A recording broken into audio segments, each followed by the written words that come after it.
Hey everybody, Brandon here. Welcome back to another video. Today we're going to be covering the final round of the Hamilton Summer Open. I won a really interesting game, my last game. I believe I'm on a +1 score. I won round 2 and 4. I lost round 3 and I drew my first round. So of course it would be nice to win another, but can we do it?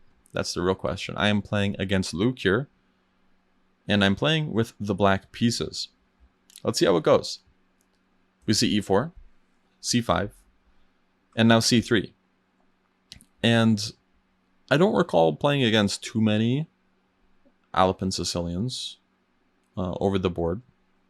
So this was something where I was a little out of my element, but I still knew some of the ideas. So I have a system I was happy with playing. Knight f6, e5, knight d5, d4. This is all totally normal. C takes d4. You can ignore this pawn as white, so you can just play like knight f3 if you want to, and then like knight c6 or something, just because we can't take on c3 because the knight's undefended. But they just take back immediately, which is totally fine. And then I play d6, trying to break down their center. You see knight f3, knight c6, and bishop c4. So I go for a line that's objectively equal, but it's hard to play, and I almost immediately start messing it up. But it does have some tricks in it. So d takes e5, d takes e5, and bishop e6. So this looks like a really stupid move, because we're running into knight g5, and it looks like we're running to knight g5 immediately, but the truth is we're not. And the reason we're not is something funny. So the best move is castles and then g6 and then knight g5, which is what was played in the game. I was sad my opponent didn't fall for what's playable here. But knight g5 is a mistake. And the reason why is because there's actually a really cool move here. Black to move and get an advantage, actually. So the move is knight c3. This looks really weird because we're hanging a piece and we're developing their knight by doing so. But this is actually not good because they lose their light squared bishop here. So queen takes d8, rook takes d8. We're threatening mate on d1, so they have to answer to that. There's no time for bishop takes e6. If there was, then this would not work at all. And that's why castling is so important for them. And after knight takes c3, bishop takes c4, black is clearly better already. Because we have the bishop pair, they can't castle. We're going to play a move like e6 next if we can get it. We're extremely happy. This is a great position. So a little funny trick there. But what happens is castles, g6, knight g5, bishop g7, knight takes c6, f takes c6. Again, this is all totally fine. f4. And I missed the move here. So I was out of book, I think, here. And I knew the ideas, but I didn't really play it correctly. I knew that there's some sort of like queen b6 or queen a5 and then castles. I castled first, which is actually just a mistake. I need to play queen a5. Queen a5 is kind of the forced way to draw. Or not draw, but just have an equal position. Because it prevents knight c3, and it prevents moves like bishop d2. And it also, again, still covers the d5 square.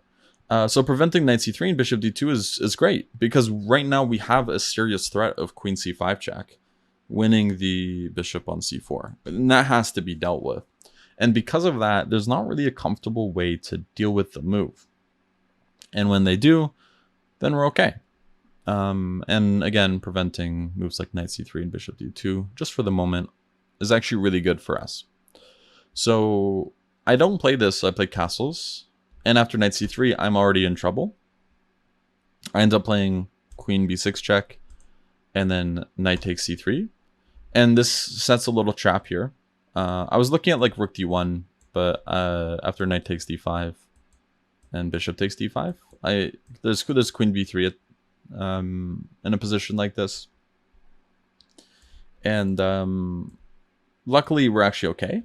After knight takes e5 or bishop takes e5, I would prefer knight takes here. I don't know why. I think it's just because knight d3, knight g4. But this would be okay for us here after rook d8. Instead, I took on c3. And the idea was it was setting a trap. So bishop takes e6 looks like an intermezzo, which looks good until we see b takes e3 and then knight takes e5, attacking the bishop and winning the e5 pawn.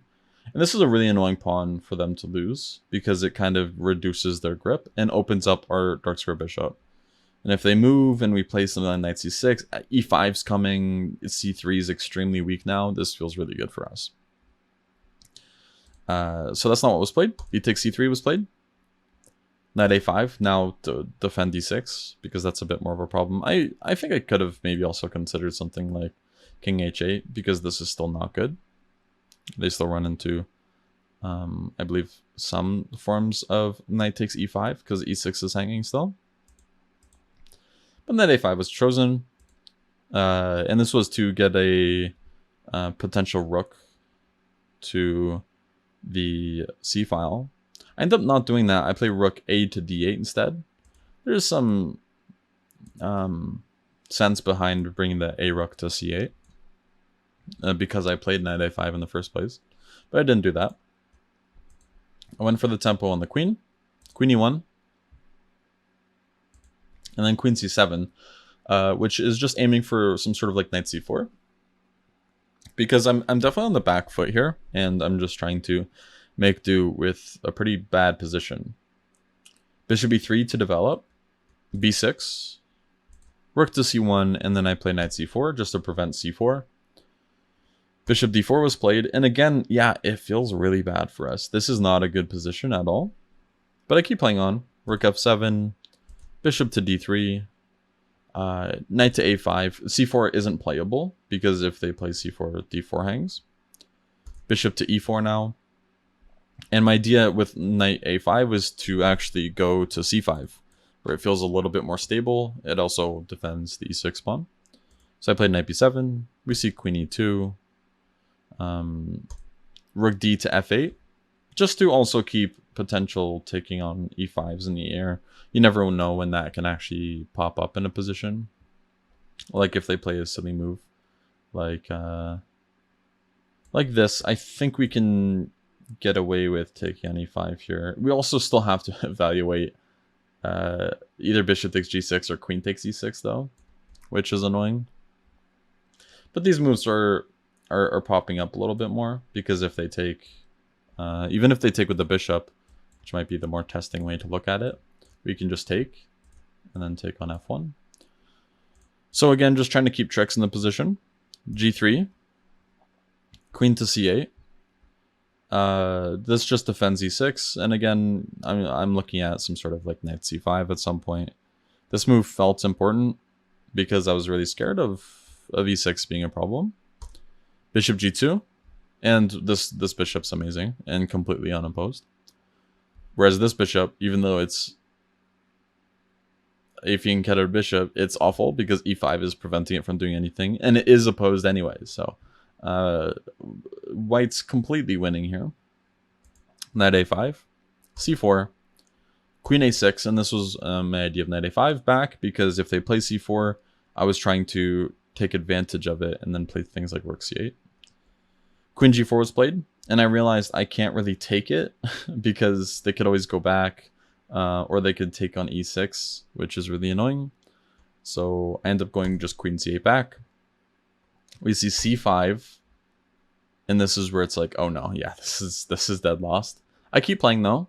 b5, c6, a6, and something just compelled me not to resign. My opponent started getting a heavy time trouble. I think around this point, the time control, like you'll see how much time we both have in the overlay. I'm not sure exactly where it'll be put, but it'll be put somewhere. Rook fd1 was played, and then I played knight c4, queen e2, and yeah, again, since my opponent's in a little bit of time trouble, now is the time to try to mix things up. So I start with g5. now if I can take on f4 and then take on f4 again, then all of a sudden, like, it's a lot messier. The c6 pawn is very strong still, but there's a little bit of hope. Rook takes c4 was played though. B takes, queen takes. I took on f4. They did not take back and oblige me with that. They played bishop h3, which actually just wins an exchange. So I try to make sure that I lose the exchange in the best possible way. If I just allow bishop takes e6, I'm lost really easily. So I play rook f5. And the idea is that if they take, then at least, okay, I have like a little bit of something, right? Like I could maybe play f3. I can maybe take on g3 with rook h5 stuff. Again, it's lost, but things are getting a little bit more complicated. And that's exactly what you need when you're in a losing position. Rook to f1. I played f3. It just made sense to have the pawn on f3. Even if I lost it, just because it felt like it would take a long time to get, and it would require a little bit of accuracy. And that's exactly what I was hoping for here. So we see queen c5, rook f8. I didn't care about the pawn at the time. If they took it, just queen takes c6. And I'm looking at like f2 with mate, by the way. That'd be a huge problem. Like, let's just say queen a3, oopsie, and then they have to block, and then checkmate. And again, having these threats when you're in time trouble is, I think, really important. c7, and this was another idea of rook f8, is I want to go queen a8, threatening checkmate with f2. They have to block, and then I go rook c8. So they should probably take on e7, and then they can probably take on e6 and win. But when you're in time trouble, sometimes it's easy to miss those things. Rook c1. I play queen d5. They now take on e7, and I take on e5.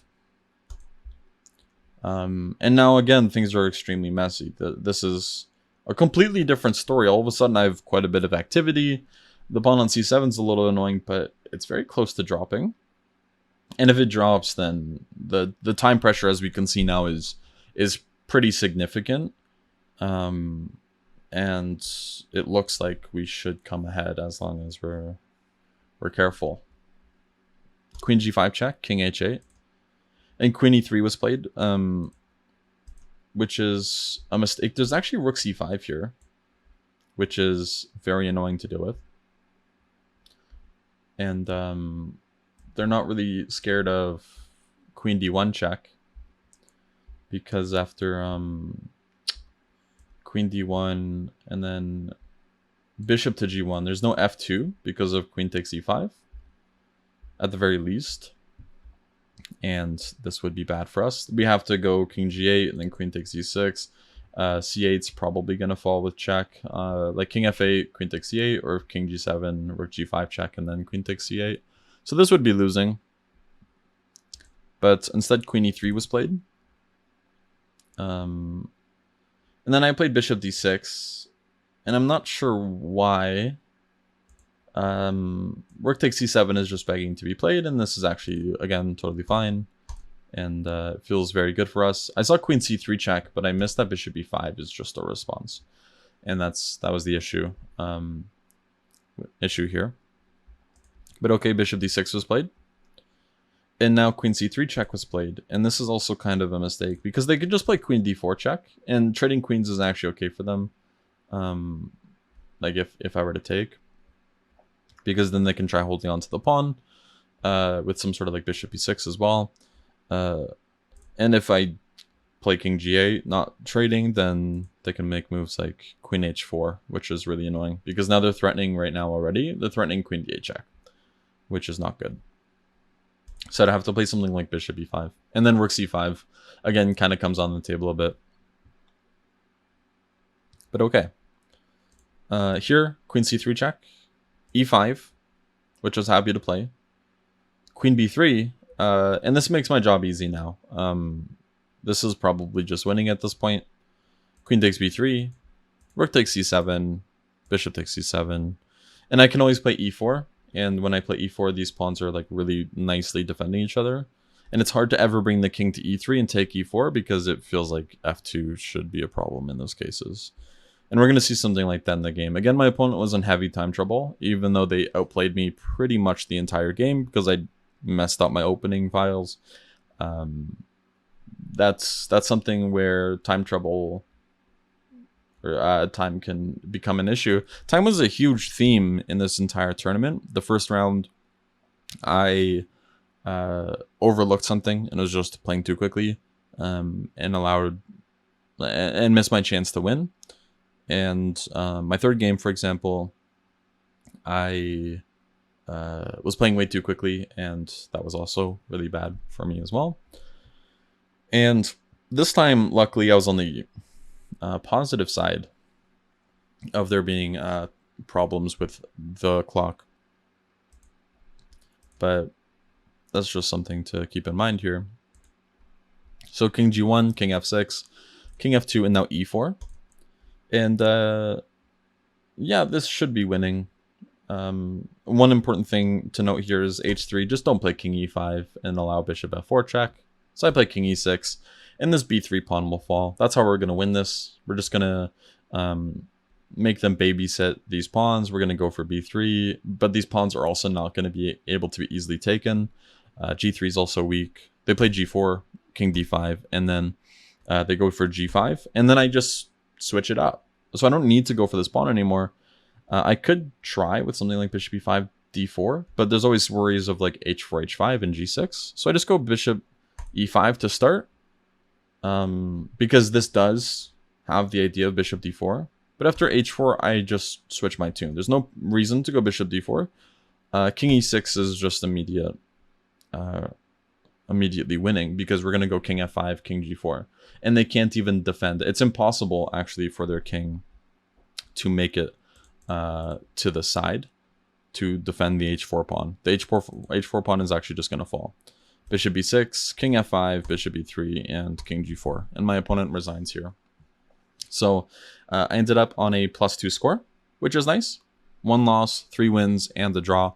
I believe I ended up losing rating from this one, though, which is unfortunate. But it happens. And it was a good lesson, though. I feel like I learned quite a bit from this event because I was using time very badly. Not only this event, but previous ones as well. So that's something I wanted to keep in mind, something to work on. And the next tournament, I swear, I feel like I did a lot better with my time management. So we'll be getting into that one next week. So thanks for watching. I hope you guys enjoyed this tournament and have a good one. Bye-bye.